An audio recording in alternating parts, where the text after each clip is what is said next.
2026 ಹೊಸ ವರ್ಷ ಬಂತು. ಹ್ಯಾಪಿ ನ್ಯೂ ಇಯರ್ ಅಂತ ಹೇಳಿದ್ದೇ ತಡ.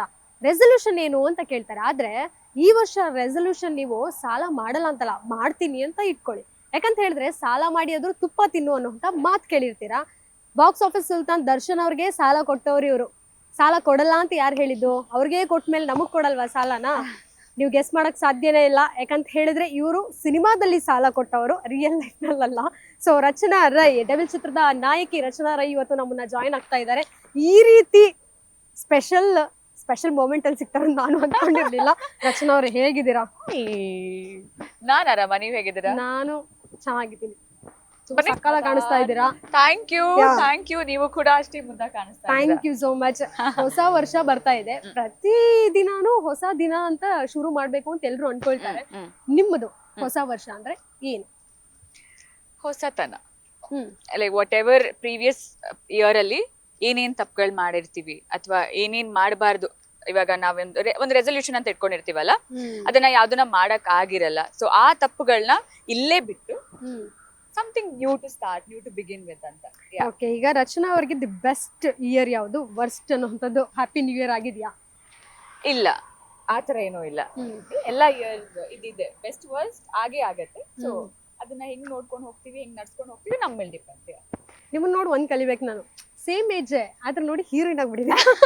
ಸಾಧನೆ ಮಾಡಿದೀರಾ ನೀವು. ನೀವು ನಿಮ್ ಫೀಲ್ಡ್ ಸಾಧನೆ ಮಾಡಿದೀರಾ. So thank you. So devil cinema ಒಂದು ಸಕ್ಸಸ್ ಇರ್ಬೋದು. ಈ ಹಿಂದೆ ಪ್ರೆಸ್ ಮೀಟ್ ಅಲ್ಲಿ ಎಲ್ಲ ಸಿನಿಮಾ ರಿಲೀಸ್ ಆಗೋ ಮೊದ್ಲು ಸಿಕ್ಕಿದ್ರಿ.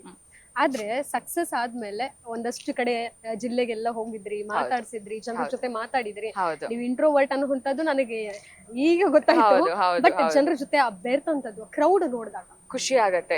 ಬೇಸಿಕಲಿ ಆಮೇಲೆ ಇಂಟ್ರೋವರ್ಟ್, ನಾನ್ ಮನೆ ಬಿಟ್ಟು ಆಚೆ ಕಾಲೇ ಇಡಲ್ಲ.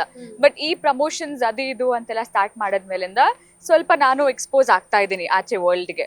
ಸೊ ಬಟ್ ಇವ್ರು ಕೊಡ್ತಿರೋ ಪ್ರೀತಿ ಇದೆ ಗೊತ್ತಾ, ಇದು ಡೈಲಿ ಸಿಕ್ಕಿದ್ರು ನಾನು ಹೋಗ್ಬಿಟ್ಟು ಬರ್ತೀನಿ. ಸೊ ಈ ತರ ಪ್ರೀತಿ ಕೊಟ್ರೆ ಡೈಲಿ ಹೋಗ್ ಬರೋಕು ನನಗೇನು ಸಮಸ್ಯೆ ಇಲ್ಲ. ಬಿಕಾಸ್ ಅಷ್ಟು ಖುಷಿ ಕೊಡ್ತಾರೆ ನಮ್ಗೆ. ಮನ್ಸಿಗೊಂಥರ ತೃಪ್ತಿ ಅಂತ ಹೇಳ್ತೀವಲ್ಲ, ಅದೆಲ್ಲ ಮುಗಿಸ್ಕೊಂಡು ಮನೆಗ್ ಬಂದಾಗ ನೆಮ್ಮದಿಯಾಗಿ ಮಲಗ್ತೀವಿ ನಾವು.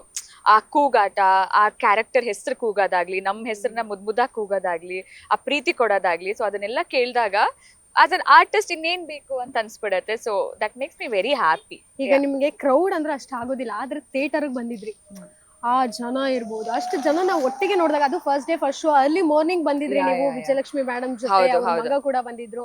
ಆ ಸಂದರ್ಭದಲ್ಲಿ ಕೂತ್ಕೊಂಡು ನೋಡುವಾಗ ಜೊತೆಗೆ ಆ ಜನ ಕ್ರೌಡ್ ನೋಡಿದಾಗ ಏನ್ ಅನ್ಸ್ತು? ಕ್ರೇಜಿ. ನನಗೆ ಎಲ್ಲ ಹೇಳ್ತಾ ಇದ್ರು, ಹುಷಾರಾಗಿರು Darshan sir first day first show ಹೋಗ್ತಾ ಇರೋದು ನೀನು. ನಾನು ಹೌದಾ, ಸರಿ ಅಂತ ಪ್ರಿಪೇರ್ ಆಗಿದ್ದೆ. ಬಟ್ ಅಲ್ಲಿ ಹೋಗಿ ನೋಡಿದಾಗ ಅದೊಂಥರ ಊರ್ ಹಬ್ಬನ ಹೆಂಗ್ ಸೆಲೆಬ್ರೇಟ್ ಮಾಡ್ತೀವಿ ನಾವು, ಅಷ್ಟು ಜನ ಸೇರಿರ್ತಾರೆ ಗೊತ್ತಾ. ಇದು ಹಂಗೆ ಇತ್ತು, ಒಂಥರ ಹಬ್ಬ ತರನೇ, ಡೆವಿಲ್ ಅನ್ನೋದು ಒಂದು ಹಬ್ಬ ತರನೇ ಸೆಲೆಬ್ರೇಟ್ ಮಾಡ್ತಾ ಇದ್ರ. ಆ ಜನರ ಮಧ್ಯೆ ಆ ಕಿರ್ಚಾಟ, ಫಸ್ಟ್ ಡೇ ಫಸ್ಟ್ ಶೋ ನೀವ್ ಏನ್ ನೋಡೋದ್ ಗೊತ್ತಾ, ಏನ್ ಅಂದ್ರೆ ಆ ಜನರನ್ನ ಎಂಜಾಯ್ಮೆಂಟ್ ಇದೆ ಗೊತ್ತಾ, ಅದನ್ನ ನೋಡ್ಕೊಳಕ್ ಹೋಗ್ಬೇಕಷ್ಟೇ. ಬಿಟ್ರೆ ಆ ಡೈಲಾಗ್ಸ್ ಆಗ್ಲಿ ಅದೇನು ಕೇಳ್ಸದೇ ಇಲ್ಲ ನಿಮ್ಗೆ. ಬರೀ ಸರ್ ಹೆಸರು ಕೂಗೋದು, ಅದು ಅಂದ್ರೆ ಹುಡುಗರೆಲ್ಲ ಮಜಾ ಮಾಡೋದು, ಎಲ್ಲ ಹಬ್ಬ ವಾತಾವರಣ ಅಷ್ಟನ್ನ ಮಾತ್ರ ಎಂಜಾಯ್ ಮಾಡಕ್ ಹೋಗ್ಬಿಟ್ಟು ಬರ್ಬೇಕು ನೀವು. ತುಂಬಾ ಎಂಜಾಯ್ ಮಾಡಿದ್ರಿ ನೀವು ಮತ್ತೆ ವಿಜಯಲಕ್ಷ್ಮಿ ಮ್ಯಾಮ್? ಯಾವ ಸೀನಾ? ನಾನು ಆಕ್ಚುಲಿ ಗಿಲ್ಲಿ ಸೀನ್ ತುಂಬಾ ಇಷ್ಟ ಆಯ್ತು. ಅಂಡ್ ನಂದು ಸರ್ ಕಾಂಬಿನೇಷನ್ ಬರ್ಬೇಕಾದ್ರೆ, and sir comedy timing actually, and devil entry ಆಗಿರ್ಬೋದು, ಸೊ ಎಂಟ್ರೀಸ್ ಎಲ್ಲ, ಸೊ ಅದೆಲ್ಲ ತುಂಬಾ ಖುಷಿ ಆಗ್ತಾ ಇತ್ತು. ನಾವೆಲ್ಲ ತುಂಬಾ ಎಂಜಾಯ್ ಮಾಡ್ಕೊಂಡು ನೋಡ್ತಾ ಇದ್ವಿ.